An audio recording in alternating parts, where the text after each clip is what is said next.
और marine drive में आपको ऐसे ही लोग एक्सरसाइज करते हुए नजर आएंगे। लेकिन खबर आपको उड़ीसा से हम बताने जा रहे हैं, जहां पर पश्चिम बंगाल से दाखिल हुआ एक हाथी का झुंड पूरे इलाके में तबाही मचाता हुआ नजर आ रहा है। ये हाथियों का झुंड अंदर घुसा और उसके बाद में खेतों को काफी ज्यादा नुकसान इनके द्वारा मचाया गया है और पहुंचाया गया है। आपको दिखाते हैं। सड़क पर गजराज, खेत खलिहान में हाथियों का आतंक, दिन के वक्त पानी में मस्ती, रात में जमकर धमा चौकड़ी। तस्वीरें दंग कर देने वाली हैं। देखिए, रिहायशी इलाके में दाखिल हुए गजराज जबरदस्त तबाही मचा रहे हैं। खेतों में घुसकर हाथियों का झुंड फसलों को नष्ट कर रहा है और सड़क पर खड़े होकर अपनी ताकत और साहस पर इतरा रहा है। रात के घनघोर अंधेरे में भी हाथियों की चहलकदमी जारी है। एक तरफ हाथियों की तादाद देखकर लोगों में अफरा तफरी मची है, तो वहीं दूसरी ओर सड़क पार कर दूसरे इलाके में दाखिल होता हाथियों का काफिला खत्म होने का नाम ही नहीं ले रहा। इस दौरान लोगों ने हाथियों की गिनती भी की, लेकिन उनकी गिनती खत्म हो गई, पर सड़क पार कर रहे हाथियों की तादाद खत्म नहीं हुई।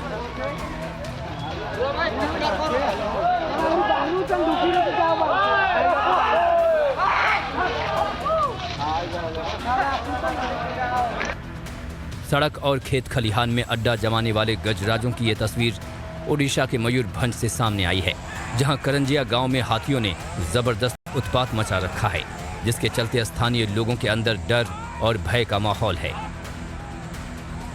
करंजिया गांव में जब से हाथियों का झुंड दाखिल हुआ है, लोगों की परेशानियां बढ़ गई हैं।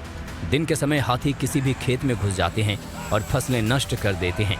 इतना ही नहीं, हाथियों के झुंड ने गांव के नहर पर भी कब्जा जमा रखा है और थकान मिटाने के लिए हाथी नहर में घंटों घंटों नहा रहे हैं।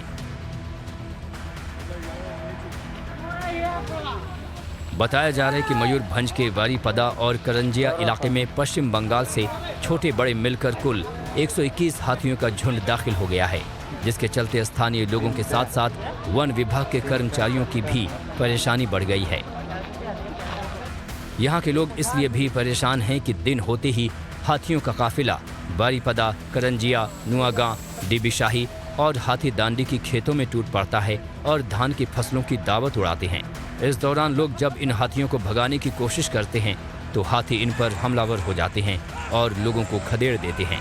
आलम यह है कि गांव में तांडव मचाने वाले हाथी लोगों के घरों को भी निशाना बना रहे हैं और इन्हें तहस नहस कर रहे हैं। ऐसे में घरों और फसलों के बर्बाद हो जाने के चलते लोगों ने प्रशासन से क्षतिपूर्ण राशि मुआवजे के तौर पर देने की मांग की है।